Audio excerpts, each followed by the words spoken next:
সামনে আইস না সাইডে না।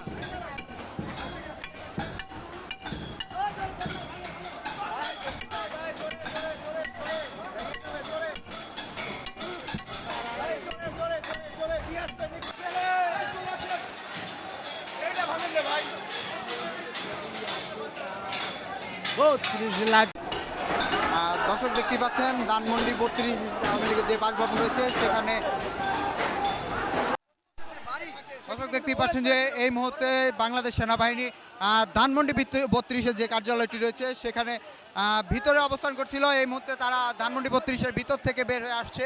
আসার সময় শিক্ষার্থীরা সহ সাধারণ মানুষ তাদেরকে বিভিন্ন স্লোগান দিতে থাকে এবং এখন তারা ধানমন্ডি 32-এ তারা অবস্থান নিয়েছে। সরাসরি দেখতে পাচ্ছেন।